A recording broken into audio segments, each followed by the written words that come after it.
suspenso. Efectivamente, estamos con Graciana Peñaforte, ella es abogada. Gracias, Graciana. No, por favor. Primero.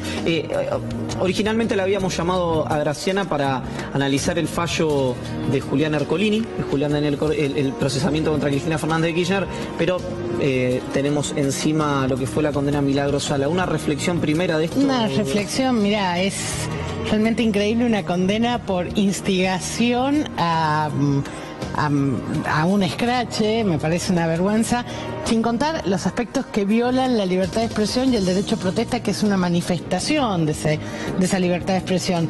Pero amén de eso es increíble porque el único testigo que existe es alguien que tiene seriamente comprometida su objetividad, no solo porque a lo largo del proceso se comprobó, como bien explica Horacio Berbisky en una excelente nota que publicó en Página 12 hace unos días, no solo tiene contradicciones, sino además tiene una dependencia económica del denunciante, que es Gerardo Morales, con lo cual su testimonio, que es la única prueba en la cual el tribunal basa la condena de Milagros, debería haber sido cuanto menos tomado con mucho cuidado. Y si el tribunal, como parece evidente, estaba ya decidido a condenarla, hay veces que uno ve juicios y dicen, estos señores ya tienen escrito la condena, ya tienen escrita la sentencia.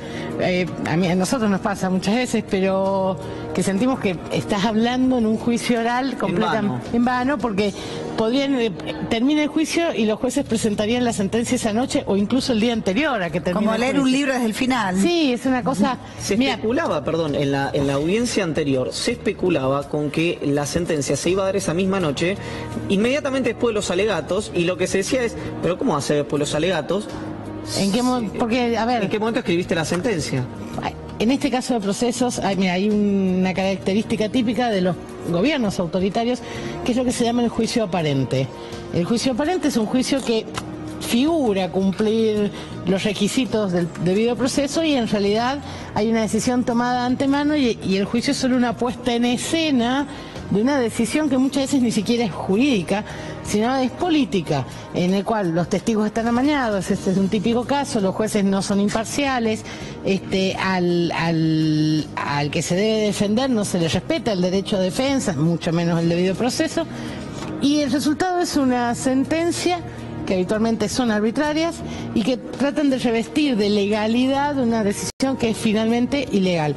Yo creo que los funcionarios del Poder Judicial de Jujuy van a tener que dar mucho tiempo, muchas explicaciones respecto a todo lo que está pasando con Milagro Salas, porque la violación sistemática de las garantías constitucionales y convencionales, ¿y por qué convencionales? Porque son los tratados de derechos humanos que tiene suscrita la República Argentina, van a generar indudablemente enorme responsabilidad internacional para el Estado argentino. Gracias, explicaciones, perdón que me haya vuelto repentinamente un cínico, pero explicaciones a quién. Si la Corte Suprema no toma el caso, el Tribunal Superior de Jujuy está conformado por diputados que hasta minutos antes de asumir eran del radicalismo, por jueces que eran diputados del radicalismo. Exacto. El testigo, como bien vos decís, de Morales es un empleado de Morales, es alguien a quien Morales le paga el sueldo.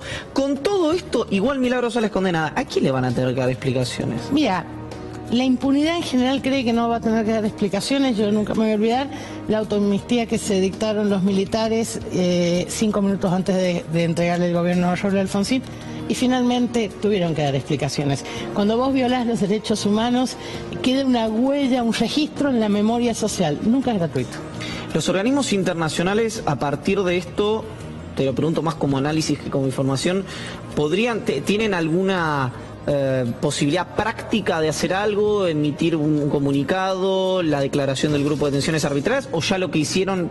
No, mira, el grupo de detenciones arbitrarias de la ONU ha anunciado que planea hacer una visita, que es una medida es una medida fuerte de parte de los organismos internacionales, y creo que todos sabemos que más temprano que tarde vendrá una medida cautelar dictada por la Corte Interamericana de Derechos Humanos, la que depende de la OEA, básicamente porque el caso ya ya no solo ha sido llevado a conocimiento de la comisión, sino que además la comisión ya se expresó, se ha expresado su secretario general, Almagro, y me parece que es inminente un intento de restablecimiento, porque hay una cosa que la comunidad internacional tiene más clara muchas veces que muchos argentinos, y es que cuando está en peligro el Estado de Derecho, estamos en peligro todos.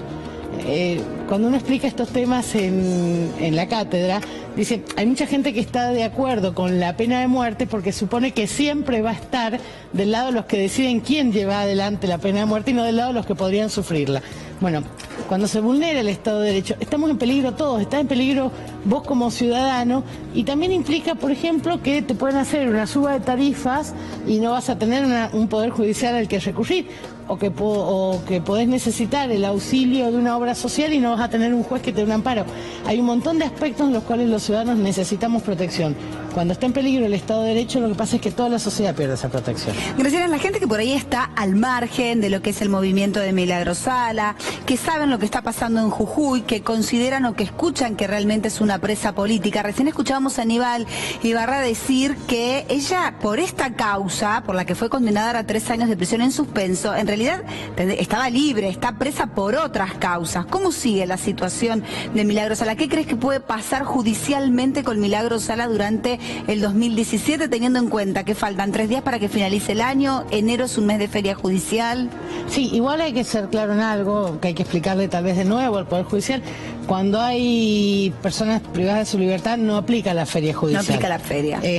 Lo cual debería llevar a contemplar, incluso a mí me llama poderosamente la atención lo que me comentaban ustedes, yo no lo sabía, de que los fundamentos de esta sentencia van a ser recién conocidos en febrero. Mientras tanto sigue presa. Me parece, no está presa por esta causa, sí, pero me parece que los jueces deberían recordar que cuando hay una persona presa no aplica la feria. Sin perjuicio de esto, me parece que la situación de Milagros Salas es una sucesión. Vamos a intentar defenderlas con las herramientas que tenemos, y claramente necesitamos la intervención de un organismo internacional que venga a poner orden ahí donde el autoritarismo absoluto de Morales ha generado una... De Morales no lo puedo creer, lo de algunos funcionarios de Morales no lo puedo creer. Uno de los funcionarios muy involucrados en la detención de Milagros Sala fue compañero mío de la facultad, y yo lo recuerdo recitando a Carlos Nino de memoria. No puedo creer las cosas que le escucho decir ahora.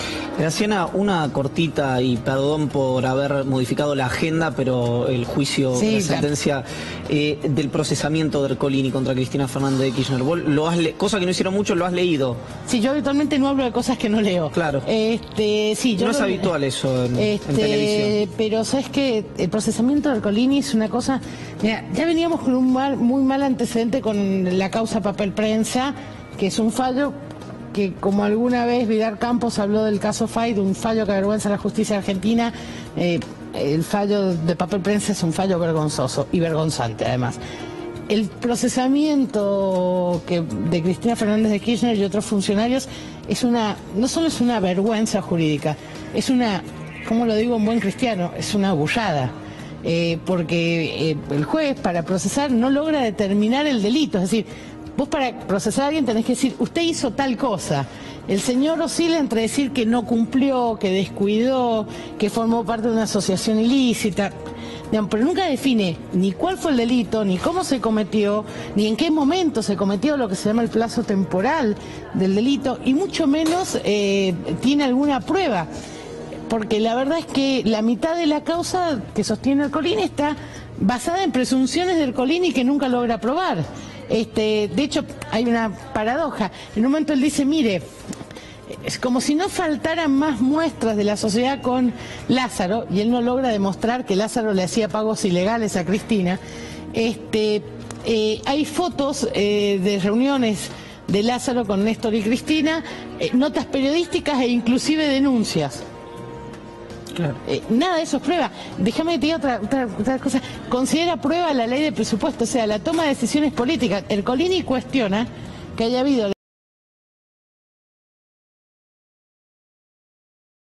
presupuesto, la ley de presupuesto. hay inconsistencias graves, como considerar, por ejemplo, hay una cosa que yo creo que le quedó desfasado. Dice que parte de la prueba son las disposiciones administrativas que firman los jefes de gabinete.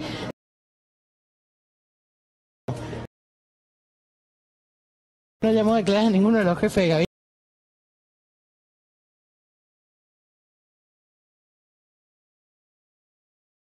del macrismo, y el tercero, que es Alberto Fernández, que además era jefe de gabinete en el momento en que marca el inicio de la famosa maniobra delictiva que nunca termina de lindar. También forma parte de un espacio político que le resulta particularmente funcional al macrismo. Yo creo que la sentencia es un bochorno jurídico, creo que además demuestra que hay solo adjetivos y presunciones, no hay una sola prueba, y sobre todas las cosas en la sentencia arbitraria y destinada a formar parte de una persecución política. Y no es de menos. Miren, la asociación ilícita es una figura que hay que saberla probar, porque además tiene origen típico de los gobiernos autoritarios. Era la figura que se usaba para perseguir a los viejos sindicatos en la Europa. Con lo cual, yo diría, el futuro de esto es una apelación.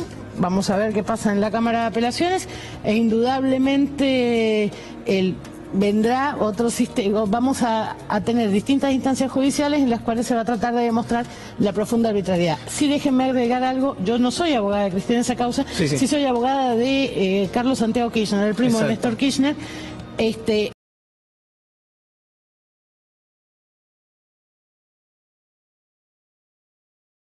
El primo de Néstor. No firmó ningún expediente en esa causa. Muchísimas gracias.